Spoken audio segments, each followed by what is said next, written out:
Lug and his friends agree to assassinate the corrupt nobles, who are helping with a slave auction. During this time, he had a flashback to his past life, where he was training a new recruit and taking out members of a crime ring at the same time. As the assassin and the rookie tried to get away, they were attacked by a drone, which made them have to think on their feet to get around it. The assassin got in touch with the organization and told them he wanted to retire and help train other assassins in Japan. Using fake passports, the assassin and the rookie went to a nearby airport and took a flight to Japan. Unfortunately, their plane was attacked by an organization fighter jet, and the assassin realized he had been duped. When the assassin died, he met a goddess who offered him the option of being reborn as a different person, or accepting her request and being reborn with his memories intact. The goddess desired that the assassin take the second option because she required him to murder the hero of another world. The assassin agreed to kill the hero simply because he craved the happiness that he couldn't have in his previous life due to his emotional suppression. The goddess allowed him to choose special powers and abilities, but she warned him that he only had 18 years after he was born to kill the hero, before the hero brought chaos into the new world.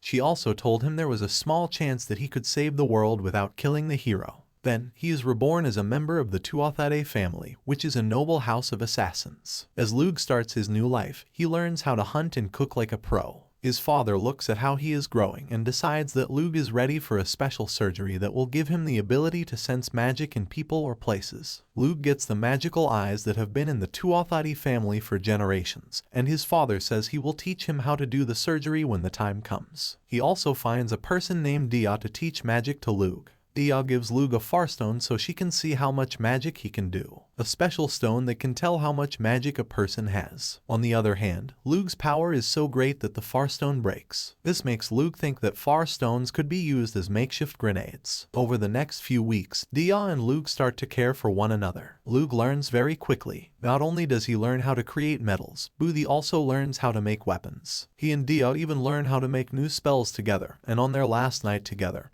he thanks her for being his teacher by giving her a titanium knife. She gives him her own Farstone at the same time. As Dia leaves, Lug's father decides that it's time for Lug to kill his first human. While he was explaining how the House Tuatha worked, his victim is a woman who has done many bad things but tries to say she is innocent. He knows she is lying. Then, he uses his monovision to kill her in a painless way. Lug tries to find someone who can serve him and help him assassinate people at the same time. He does find this kind of person in the form of Tarde, a girl from a poor family who moved to the Tuatha area in hopes of a better life. When he saved her from a group of wolves, Lug takes Tart to his house and asked his father for permission to train her as an assassin. When Tart is 12 years old, Lug notices that she is good at fighting with spears, but not so good with smaller weapons like knives. To solve this problem, Lug makes a special spear with a heart that can hide under her clothes, giving her a good weapon. Lug thinks that Tart has become an important part of his plan to kill the hero. Thanks to the spells that Dia taught Lug, he has made a lot of Farstones, and tells his father that he has been watching Tart the whole time, and knows for sure that she is not a spy from a rival region. Lug's father tells him it's time for Lug to fight him to prove he's ready to kill people. Kane is a tough opponent even though Lug is young and has experience from a past life. After that, Lug works with Kane to kill people, and Kane tells him that, to make his job easier, Lug will have to pretend to be a member of the Balor trading family. Kane throws a party to mark the fact that Lug is now the heir to the House of Tuatha. Rona is from a branch family, and he doesn't agree with the choice. He challenges Lug to a fight, but Lug beats him easily. Even so, Lug gives Rona a special sword so he can keep learning to be a knight. The next morning, Lug and Tart leave and start their trip to the Balor region. While Lug and Tart start their lives in the Balor region, Maha and her friends work hard in the merchant town of Miltu to make a living. They are taken to an orphanage, which turns out to be a front for a prostitution ring, by a group of thieves, which traumatized them very much and led one of them to scar her own face with a sickle if it meant she wouldn't have to be a prostitute.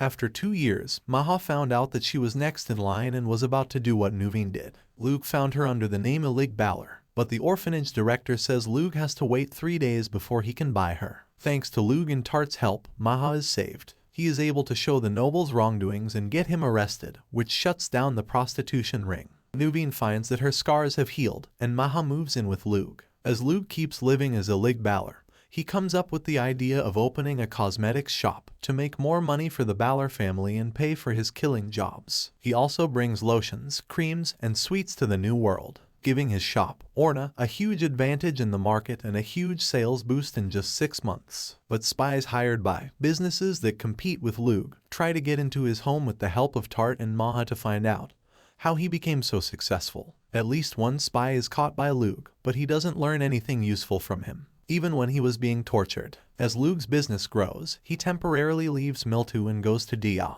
He wants to learn more about magic, so he decides to go back home and keep training to be an assassin. He leaves Maha in charge of Orna, knowing that she wants to expand the business to other areas, and promises to come visit. On the way home, Lug and Tart are attacked by a pack of wolves, but Tart kills them easily. Lug notices that monsters are attacking human settlements more often, which suggests that the hero will show up soon. Upon his return, Lug is called to his father's study, where Cain gives him the choice to give up being an assassin and instead live peacefully as a merchant. Cain is too old to do anything else with his life, but Lug is still free to choose his own path. Lug chooses to stay an assassin because he has fallen in love with Dia, and he won't be able to marry her if he doesn't possess the privileges of the Alvan Kingdom's aristocracy. Cain gives Lug his first target as a fully trained assassin, which was his son's choice. Lug's first target as a fully trained assassin is Count Venkar, an aristocrat who has been selling military secrets to neighboring kingdoms in exchange for Vicine, a drug that he distributes throughout the kingdom.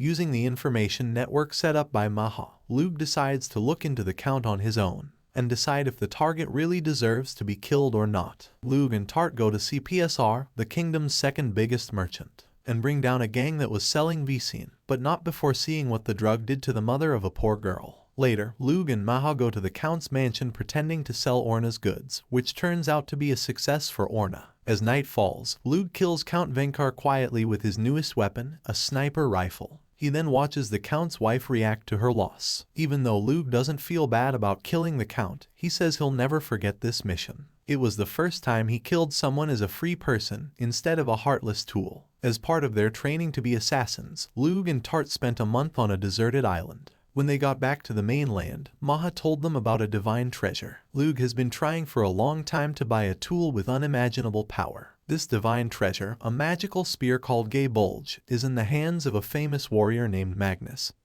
who is thought to be the legendary hero. When Lug finds out that the Regina is at war, he rushes to Dia's house to help her get away. Dia won't leave her home state, even if the war comes to her door. Her duties to her family and country. Even so, Lug and Dia decide to enjoy themselves on a date. As Lug returns home, he still thinks he can help Dia escape from the war. But Dia has already done something to protect herself by making her home better and stronger. A soldier who has been hurt asks the Tuatha family to kill Dia. Cain says that Dia's father was the one who gave the order to kill his own daughter, as a way to try to stop the civil war that is happening in the Vucone region right now. Since the Tuatha family has always had the choice to turn down missions if they didn't fit with their goals, Lug realizes that killing Dia won't stop the war, so he figures out that he can use this mission to save Dia. Because Tart knows how much Lug loves Dia, she helps him get to the Vucone kingdom in a way that saves his magical energy. The Vucone mansion is under attack, but Lug was still able to get to Dia, while trying to keep casualties to a minimum. Maha's information network has found out more about the divine treasure that Lug has been looking for. Maha decides to tell Lug about her findings right away. Lug and Dia's father make a plan to make it look like Dia has died, and sneak her into the Tuatha region without getting caught. Unfortunately, the plan falls apart when Magnus shows up, because Magnus is the one who can use Gay Bulge. Lug knows that he won't be able to beat Magnus in a fight, so he shoots a tungsten projectile into the air. The air stops the tungsten long enough for it to hit Magnus and kill him. After that, the Tuatha family adopts Dia as Lug's younger sister, which finishes the mission. After a while, Lug hears that the hero, Lord Ipona Ryanen, has arrived in the Alvan Kingdom. And that's the end of the video. As always, if you liked what you saw, subscribe to our channel, AnimeSum-Ups. We'll be posting a lot of videos just like this, so I'll see you in the next one. Thank you for watching.